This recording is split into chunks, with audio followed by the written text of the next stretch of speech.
Ada satu kisah yang berbicara tentang umur ini bahwa ada seorang kakek yang berdoa di samping anak muda, lalu dia berdoanya berikan aku umur yang panjang. Si anak ini bertanya, lah kamu kan sudah umur panjang, ngapain udah umur panjang? Yang kebetulan Ustaz, ada gangguan dari Ustaz yang kayaknya rambut kita gimana? Iya. Tapi nggak apa, kita bisa berjalan sih. Iya. Ini Ustaz, tadi kemarin kita bahas soal sonoran. Sonoran. Oke, terus kemudian ada yang lagi ini juga itu soal yang lagi rame-rame aja nih ya, itu tentang apa sih namanya? Aku suka nonton film Ustaz. Iya, Sufi. Suka film. Suka film. Iya. Nah, yang lagi viral lah katakanlah belakangan ini tentang sore. Sore. Judulnya sore. Nah, Nama orang sore. Ustaz udah nonton belum? Hah? Udah nonton belum? Kalau nonton bioskop belum? Oh belum. Nonton trailernya di Instagram ya. Nah, itu banyak banget tuh berseliweran lah ya. Sudah ya banyak, ada juga yang sudah apa sih ngebahas. Ada sih rencana pengen nonton, cuman belum aja. Belum ada temennya. Iya. Kayaknya gitu. Nah, gini Ustaz. Di situ kan diceritakan intinya sejarah garis besarnya kan kayak time travel katakanlah kayak gitu. Jadi orang itu bisa mundurin waktu lah, gampang-gampang secara gampangnya itu mundurin waktu terus ketemu dengan somebody else gitu di dimensi yang lain, mundurin waktu lah katakanlah kayak gitu. Nah, sebenarnya itu konsep itu di dalam agama kita ada sih. Sebenarnya kalau membahas seperti itu, sesuatu yang bisa disebut time travel atau apa gitu ya, atau sesuatu yang dibilang melipat jarak, melipat waktu, lalu menembus dimensi yang pada nyatanya sekarang kita jalani gitu. Kalau kisah yang memperlihatkan kembalinya orang dari masa depan ke masa lalu itu nggak ada. Nggak ada. Dari masa depan ke masa lalu. Mundur ada. Mundur Iya, ya. Okay. Kayak travelasi sore itu nggak ada. Tapi kalau misalkan perbedaan hitungan waktu antara satu tempat dengan tempat yang lain itu ada. Misalkan kalau di Quran dibilang ka'al fisanatin mimma ta'udun. Hari di akhirat itu 1000 tahun hitungannya kalau sehari di bumi. Artinya gimana? Jadi satu hari bumi 1000 tahun di akhirat. Berarti lebih cepat? Lebih lama dong. Lebih lama di akhirat. Ya kalau misalkan satu hari kita di sini, di sana 1000 tahun. Oh iya. Jadi andaikan kita keburukannya satu hari, berarti hukumannya lama lagi di sana gitu. Jadi atau misalkan khamsina alfasana. Ada yang menyebutkan khamsina alfasana, 50.000 tahun. Perbedaannya itu. Perbedaan waktu. Tapi ada salah satu jamaah saya meneliti juga tuh 50.000 tahun itu dalam artian ketika menggunakan dimensi waktunya malaikat yang melalui kecepatan cahaya. Ya, jadi tentu saya tidak bisa menjelaskan detail tentang ini ya karena bukan bidang saya di sini. Tetapi yang perlu saya sampaikan adalah bahwa dimensi waktu yang berbeda di setiap momentum ya, misalkan ini kan momentum dunia itu momentum akhirat itu beda ya. Bahkan 24 jam yang menurut kita itu satu hari itu berbeda dengan kucing. 24 jam kita? Iya, misalnya 24, ya seharinya kucing mah nggak tahu berapa jamnya kita, misalkan gitu kan. Kenapa jadi kucing ya? Makanya kan ada yang bilang kalau kucing hidup 2 tahun, misalkan 2 tahun kita ya, udah sebongkar. Seolah dia usianya sudah berapa tahun, itu kayak gitu, karena ada penempatan waktu yang berbeda. Nah kalau dalam hal ini tentu time travel itu menurut saya agak sulit ya, karena begini. Si Mr. Strange itu kan pernah, Dr. Strange. Oh, di film Avenger. Dr. Strange bilangnya kalau misalkan waktu itu time travel itu konsepnya bukan kita balik ke masa lalu untuk berubah masa depan. Tapi justru kalau kita balik ya udah itu jadi masa depan. Karena nanti kesannya akan berubah lagi. Oh, kalau tujuannya berubah masa depan dengan kita balik ke masa lalu itu nggak akan salah. Mungkin. Karena ketika kita balik ke masa lalu ya sudah itu nanti akan berubah semuanya. Nah, selanjutnya itu begini. Kalau dalam hal ini ya, tentunya belum bahas sorenya seperti apa kisahnya dan macam, hanya masih bahas time travelnya. Enggak, iya. Kalau misalkan dalam film Sore itu adalah sosok yang ingin mengubah suaminya gitu ya, supaya tidak meninggal, lantaran kehidupannya yang supaya tidak meninggal muda sebenarnya. Iya, supaya tidak meninggal dalam Iya, supaya tidak meninggal muda. Kalau meninggal tua mah bodo amat kali. Supaya tidak meninggal muda, disebabkan hidup yang tidak sehat. Oke, kayak gitu sih. Itu sebetulnya berlaku juga ya, artinya memang setiap sifat cinta pasti akan menghadirkan keputusan seperti itu. Anak kecil yang sangat mencintai kucingnya, lalu kucing mati, dia kalau misalkan disuruh time travel pasti pengen kucingnya hidup. Apalagi kalau dia sudah belajar, oh ternyata kucing saya mati karena apa gitu, akhirnya nanti dia akan merawat. Dan itulah yang disebutkan dengan an-nadamah atau penyesalan. Oke. Dan penyesalan itu ternyata bukan berdampak pada orang yang melakukan aja, misalkan dalam hal ini Joe aja yang mabuk-mabukan segala macam gitu ya. Rokok, mabuk. Tetapi berdampak juga sama orang yang mencintai mereka. Sama halnya misalkan ada orang tua yang lalai, lalu anaknya mungkin tertabrak atau apa gitu. Ketika dia dikasih opsi, kamu mau nggak time travel kembali ke masa lalu? Pasti yang akan dilakukan dia sangat protektif sama anaknya. Jangan sampai keluyuran sendiri, jangan sampai ketabrak lagi dan sebagainya. Andai kan dia diizinkan untuk melakukan time travel, akhirnya sifat manusia yang berangkat dari cinta tadi melahirkan satu obsesi tertentu. Nanti akan, kalau dituruti kita bisa time travel misalkan ya, makin macam-macam mintanya nanti. Gagal dikit, balik. Gagal dikit, balik. Artinya tadi Ustaz tadi bilang bahwa seandainya time travel itu benar ada. Benar ada, gitu. Benar ada. Seandainya ya, gagal dikit, balik. Kisah cinta nggak berjalan bagus, balik. Makanya nggak sama dia ya, balik lagi. Makanya kata Jamal Mirdad itu benar ya. Kata Jamal Mirdad itu dalam salah satu lagunya, bukan perpisahan yang kutangisi, tapi pertemuan yang kusesali gitu. Itu apa tuh? Lirik lagu. Oh. Jadi kalau misalkan dia andaikan waktu bisa dia putar, dia tentu tidak akan ingin kenal orang itu gitu, karena di masa depan dia akan menyakiti saya gitu. Dan itu nanti akan membuat mungkin dimensi baru lagi yang akan lebih unik lagi. Kita katakan kalau di film Sore, 1000 kali aku hidup aku akan kembali memilihmu gitu ya. Itu kata orang yang jatuh cinta. Iya. Iya kan? Iya. Kata orang yang jatuh cinta. Lah kalau misalkan oke, dia mau ngulang waktu, terus dia hidup lebih baik. Ini versi konyol-konyolan aja gitu ya, versi manusiawinya lah gitu.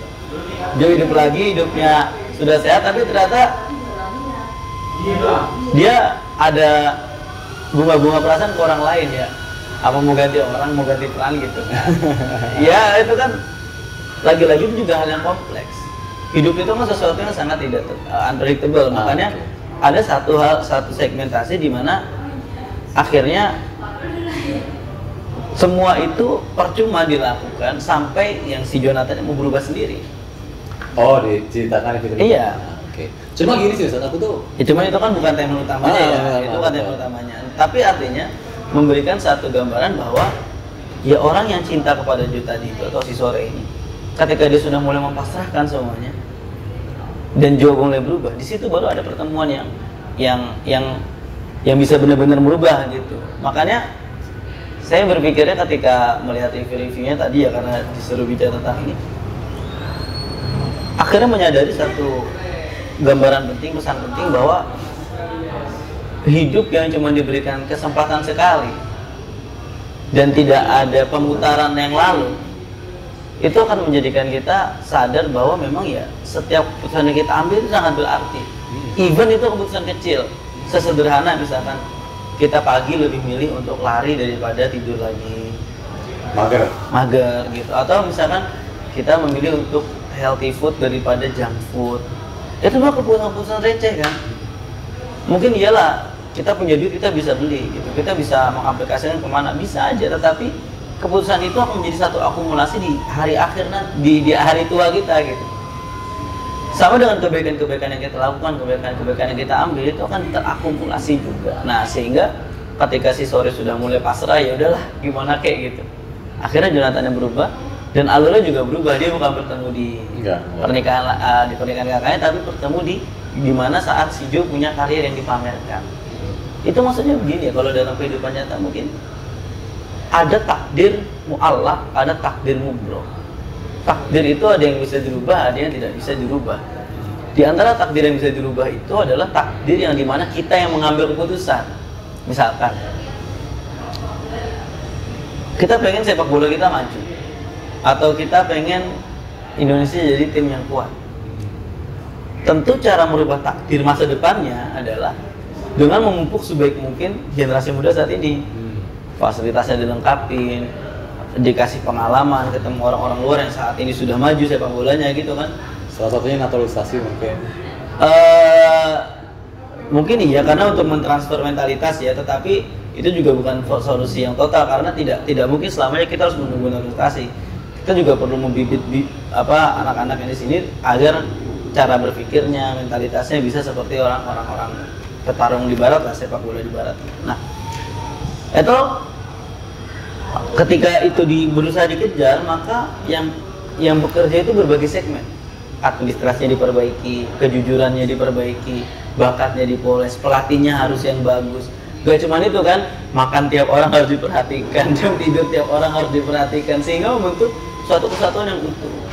Begitupun juga time travel, misalkan time travel kita ingin sesuai dengan keinginan kita sendiri, padahal kita melibatkan sesuatu hal yang banyak di situ. Ya masa ya kita mengubah, sebenarnya kan nggak mungkin.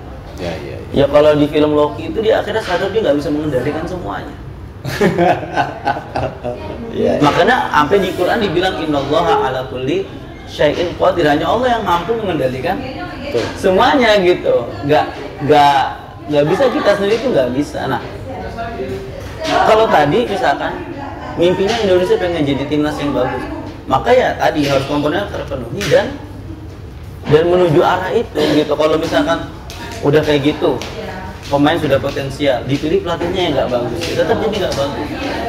Makanya kita diberikan izin untuk mengambil keputusan yang baik. Keputusan yang baik itulah yang nanti akan memberikan akumulasi hidup yang baik di masa depan. Kira-kira itu. Oke, Ustaz.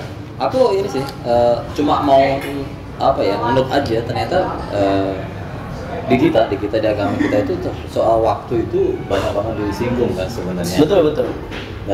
Dan betul. Memang konsep mundurin waktu itu kayaknya memang nggak masuk akal. Jadi kalau dalam persoalan time ya, atau waktu, ada wal asr itu masa, ada lagi zaman, ada lagi dahr, ya, ada lagi yang namanya sanah, ada yang lagi namanya umr. Itu semuanya menunjukkan kategori waktu. Tapi ada satu hal yang bermanfaat. Ada satu hal yang menarik maksud saya. Ketika disebut sebagai sanah, maka itu perputaran 365 hari atau 355 hari. Setahun. Itu sanah. Asr itu suatu masa. Satu masa. Kalau zaman ya bagaimana sesuatu disebut sebagai zaman hari ini, zaman purba, era tertentu ya kalau zaman itu. Ada yang disebut dengan umur usia kita. Mungkin kalau kita berpikirnya umur ya udah 1 tahun, 2 tahun, 14 tahun. Ada satu kisah yang berbicara tentang umur ini, bahwa ada seorang kakek yang berdoa di samping anak muda, lalu dia berdoanya berikan aku umur yang panjang atau umur yang bermanfaat gitu kira-kira. Si anak ini bertanya, nah kamu kan sudah umur panjang, ngapain udah umur panjang? Kakek ini menjawab, nominalnya panjang, kemanfaatannya pendek. Sehingga kata Umar itu adalah bagaimana caranya dari usia yang diberikan itu bisa melahirkan kemanfaatan. Bicara tentang asr, ya asr, wal asri innal insana lafi khusr. Dalam berjalannya sebuah masa, sungguh manusia itu pasti akan lebih banyak yang merugi daripada yang beruntung. Kecuali siapa? Ilal ladzina amanu wa amilus sholih, mereka orang yang beriman dan beramal soleh. Nah, sehingga pengertian waktu ini kan ada banyak. Ada waktu, bahkan di dalam Al-Quran Allah bersumpah atas nama waktu itu lumayan banyak nih. Wad duha wal fajr dan lain sebagainya. Itu menunjukkan bahwasanya waktu memang sesuatu yang sangat berharga, sehingga kesempatan hidup yang sekali ini jangan sampai disia-siakan. Kira-kira seperti itu. Karena ada orang yang bisa menerima manfaat dari kita, ada orang yang mencintai kita, bahkan kita juga bisa mencintai diri kita sendiri dengan memilih kebaikan daripada keburukan, mendekatkan diri pada Allah, melakukan hal yang manfaat seperti itu. Oke. Ustaz, terakhir Ustaz. Nah, ini bicara soal, aku sih sebenarnya tentang teori waktu, time travel, terus multiverse, universe itu aku tuh suka sebenarnya. Suka dan memang akan menimbulkan pertanyaan banyak sih, kayak misalkan apakah suami Rasul Nabi itu itu tuh multidimensional atau itu time travel gitu. Padahal kecepatannya di atas langit sama di sini berbeda. Sebetulnya itu pernah diterangkan sama Profesor Muhammad Quraisyhab seperti handphone kita hari ini. Handphone kita hari ini bisa V-call, bisa macam-macam. Oke. Bahkan grafik game hari ini di handphone itu jauh lebih baik dari PS2. Oh ya. Kasih tukang main game, jadinya merhatiin. Sekelas e-football aja tuh menurut saya sudah jauh lebih baik daripada Winning Eleven atau PES ketika di PS2. Dia sudah hampir setara dengan PS3 yang di handphone sekarang. Tentu fitur HP ini tidak bisa dilakukan oleh Nokia 6600. Yang zaman dulu. Zaman dulu. Oke. Nokia 6600 kan paling bisa MP3 musik, telepon, SMS. Mentok-mentok mungkin buka Facebook lah waktu dulu itu ya. Yang sehingga manusia juga seperti itu. Manusia memiliki fitur yang luar biasa dan terkadang manusia yang satu tidak bisa memiliki fitur yang dimiliki manusia lain. Ngerti maksud saya? Maka akhirnya manusia ini bisa mengakses sesuatu yang tidak bisa diakses oleh manusia lain. Dalam hal ini wa innaka la'ala khuluqin azim, atau misalkan alal habibika khairil khalqi kullihim. Nabi itu kan sebaik-baiknya ciptaan, sebaik-baik manusia, sehingga apapun yang bisa diakses oleh Nabi belum tentu bisa diakses oleh manusia. Kita saja bisa percaya bahwasanya ada produk yang lebih bagus ya dibanding produk yang lain, tapi kenapa kita sulit percaya jika memang manusia ada kualitas yang lebih bagus daripada manusia yang lain gitu, sehingga dia bisa mengakses berbagai macam hal lain. Itu penalaran iman namanya. Iya. Emang tidak semuanya bisa di. Itu namanya penalaran iman. Dan penalaran iman itu sebetulnya ada dua hal, Mas Agung. Satu, kalau beberapa fakta-fakta hal yang bisa diungkap hari ini, misalkan tentang galaksi atau apa segala macam, yang habis itu sesuai dengan ayat Al-Quran, itu karena memang teknologinya sudah memadai. Yang kedua, kalaupun ada hal yang masih belum terungkap secara mendetail, itu memang karena manusianya nggak mampu. Belum mampu artinya terbatas sekali. Nah, akhirnya penalaran yang seperti tadi akan membawa kita merasa yakin bahwa oh iya, ternyata Nabi memang punya sesuatu yang khusus. Bahkan ulama pun sebetulnya berbeda pendapat tentang hal itu. Ada yang mengatakan bahwasannya perginya Nabi itu ruhan, hanya ruhnya saja. Ada dua ya? Ada tiga. Oh, tiga pendapat. Ada yang jasadan, ada yang jasadnya saja. Ada yang ruhan wa jasadan, ada yang ruh dan jasad. Ya, yang mayor yang mana? Yang mayor adalah yang ruhan wa jasadan. Seluruhnya berangkat. Perkara nanti ngelewatin ozon gimana ceritanya itu di luar batas kemampuan. Ya, di luar batas kemampuan kita. Kita tidak bisa mengakses ke sana. Oke, Ustaz. Tapi Ustaz, ada ini apa namanya? Kalau saya nih soal waktu tuh ada apa ya? Kata-kata buat yang saya menarik sih, bukan menarik sih. Di sore, di film sore. Bukan. Yang selalu saya buat pengingat diri saya sendiri gitu. Soalnya karena waktu itu tuh nggak pernah mau bisa mundur kan. Waktu itu mau terus. Makanya aku mengategorikan waktu itu something yang egois. Nggak mau tahu, pokoknya gue maunya maju, nggak mau ngalah sama siapapun. Ya, makanya aku juga waktu itu emang egois. Sebenarnya bukan waktu egois, tapi waktu itu dia semacam chance, kesempatan. Dia sesuatu yang ingin dihargai, ingin diperlakukan sespesial mungkin. Karena sekali kita kehilangan, kita nggak akan mendapatkan lagi. Dan itu tidak egois menurut saya. Memang saya balik lagi. Saya ini sesuatu yang spesial. Kalau kamu manfaatkan bagus, enggak ya saya pergi. Makanya ada perkataan time flies so fast. Waktu itu berjalan begitu cepat. Dia bisa kamu pakai, tapi nggak bisa kamu simpan. Ya. Dan dia tidak akan berulang. Gitu. Makanya kalau misalkan di film sore tadi itu kan ada kata-kata 3 hal yang tidak bisa dicegah gitu ya. Salah satunya kan ada kematian.